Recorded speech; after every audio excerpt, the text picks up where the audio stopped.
PR নিয়ে আর একটা কথা বলা হয়, ইন্ডিপেন্ডেন্ট ক্যান্ডিডেটরা কিভাবে জয়লাভ করবে। দেখেন, ইন্ডিপেন্ডেন্ট ক্যান্ডিডেটরা জয়লাভ করবে, যে সর্বোচ্চ ভোট পাবে ইন্ডিপেন্ডেন্ট ক্যান্ডিডেট সে এলাকাতে জয়লাভ করবে। এবং আমাদের অতীত ইতিহাস বলে 15 থেকে 20টার বেশি ইন্ডিপেন্ডেন্ট ক্যান্ডিডেট কখনো জয়লাভ করেনি।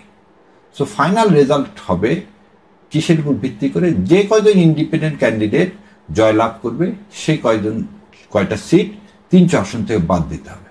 ধরে নেন 15 জন ইন্ডিপেন্ডেন্ট ক্যান্ডিডেট জয়লাভ করলো, তাহলে আপনি 300 আসন থেকে 15টা বাদ দিবেন, 285টা আসন থাকবে। এই 285টা আসনে আপনি কি করে দিচ্ছেন, সংখ্যা অনুপাতের ভিত্তি করে আপনি সংসদে আসন বন্টন করে দিচ্ছেন। তাহলে ইন্ডিভিজুয়াল না যাওয়ার কোনো কারণ নাই। আর একটা জিনিস দেখেন, আমাদের দেশে যেই ইন্ডিভিজুয়ালি জয়লাভ করুক পরবর্তীতে সে কোনো না কোনো পার্টিকে সমর্থন করে।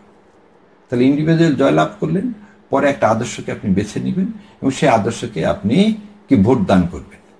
তাহলে সেখানেও কিন্তু মানুষের এই যে পার্সেন্টেজ সেটা যোগ দেওয়া হবে। তো সুতরাং ইন্ডিপেন্ডেন্ট ক্যান্ডিডেট জিততে পারবে না এই কথাটাও ঠিক না।